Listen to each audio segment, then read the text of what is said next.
পর্যাপ্ত সুযোগ সুবিধা নিশ্চিত করে বৈষম্যহীনভাবে পরীক্ষাটা নেওয়া হোক এবং সুষ্ঠু ভবিষ্যৎ নিশ্চিত করা হোক। সেক্ষেত্রে আমরা 3টি দাবি উপস্থাপন করেছি।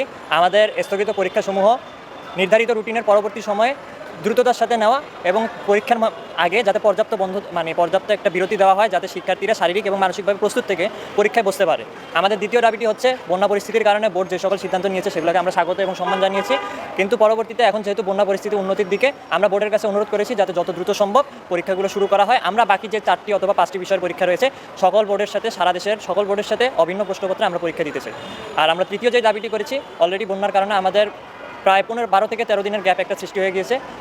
নর্মালি ব্যবহারিক পরীক্ষা আমাদের 8টা ব্যবহারিক পরীক্ষা বিজ্ঞান বিভাগের 8 দিনে হয়। তো আমরা বোর্ডের কাছে এই দাবিটি জানিয়েছি যে আমাদের যদি ব্যবহারিক পরীক্ষা একদিনে 2টি বা 3টি পত্রে নেওয়া হয়, তাহলে আমাদের ব্যবহারিক পরীক্ষা 2 দিন বা 3 দিনে শেষ হয়ে গেলে আমাদের সাথে অন্য বোর্ডের যেই পার্থক্যটা সৃষ্টি হয়েছে বন্যার পরিস্থিতির কারণে, সেটা আমাদের হ্রাস পাবে এবং পরবর্তীতে যেটা আমাদের জীবনের একটা অন্যতম গুরুত্বপূর্ণ অধ্যায়, ভর্তি পরীক্ষার একটা অধ্যায়, ওই সময় আমাদের মাঝে বৈষম্যটা কমে আসবে। আমাদের মূল দাবি এটাই, সারা দেশের সকল শিক্ষার্থী পর্যাপ্ত এবং সমান সুযোগ পাক, কোনো বৈষম্য না হোক, আমরা যাতে সকলে সুন্দরভাবে পরীক্ষা দিতে পারি, সকলে সুন্দরভাবে সকলের ভবিষ্যৎ নিশ্চিত করতে পারি।